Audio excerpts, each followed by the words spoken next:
I participated in June. I met with all the EU leaders in the European Council. Stoltenberg, doamnelor și domnilor, face declarații chiar în acest moment. Reflecting the reality that we have so much together and need to work together. So I would like to commend you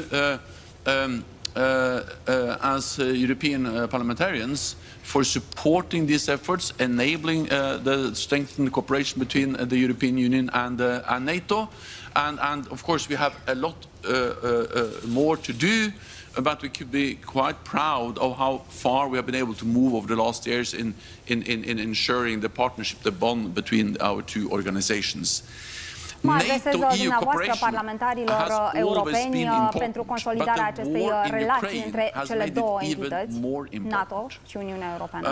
Because this is the most brutal war we have seen, the biggest war we have seen in Europe since the Second World War. Este cel mai mare război cu care ne-am confruntat în Europa de la cel de-al doilea război mondial. E important să rămânem împreună. Președintele Vladimir Putin a făcut cel puțin două mari greșeli strategice când a invadat Ucraina anul trecut. Prima și cea mai importantă este că am subestimat puterea Ucrainei și curajul ucrainenilor și forțele lor. Cealaltă, a doua greșeală strategică foarte mare, a fost să ne subestimeze pe noi. Angajamentul nostru, dorința noastră de a ajuta Ucraina. And that's unprecedented what we have seen now Iar asta ce vedem acum e ceva fără precedent. From EU members, from EU, from NATO, and this is a support which is much bigger than anyone expected when this war started. Este un ajutor pe care Uniunea Europeană și NATO îl dă Ucrainei, la care nu s-a așteptat nimeni. With long-range cruise missiles, with vorbim despre armament, sisteme de apărare, muniție, antrenarea forțelor. And also Norway for announcing that they are ready to deliver F-16s and many allies. Alte trei țări vor furniza în acest moment ajutor și armament Ucrainei, piloți și tehnicieni. Mai sunt multe de făcut. Trebuie să furnizăm acest ajutor și să susținem în continuare furnizarea acestui ajutor. Just weeks ahead of the invasion, I think we need to recognize the strength, the commitment, not least enabled by the European Parliament for EU members, for NATO allies, for our institutions to stand by Ukraine. And that's extremely important to recognize because this is something that needs to continue. Our support has helped to enable the Ukrainians to launch the counteroffensive. Să poată susține o contraofensivă și ucrainenii tot câștigă teren în acest moment, în acest război.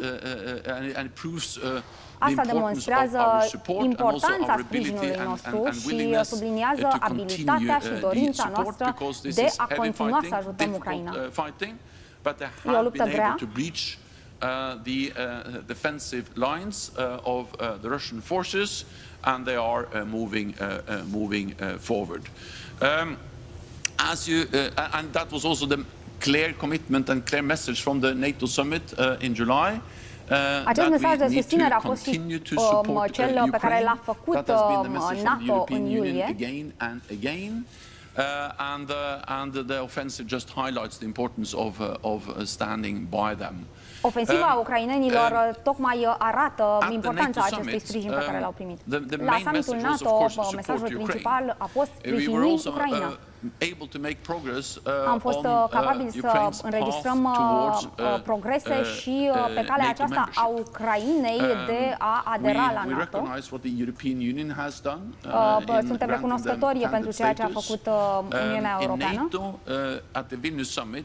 La summitul de la Vilnius s-au luat decizii importante pentru ca Ucraina, în calea aderării Ucrainei. But then we added three elements which actually moved them closer to membership. First, we agreed a substantial package and also funding for a substantial package to ensure full interoperability between the Ukrainian armed forces and NATO. And interoperability between our armed forces is really a way to, in practical terms, move NATO closer, move Ukraine closer to NATO membership.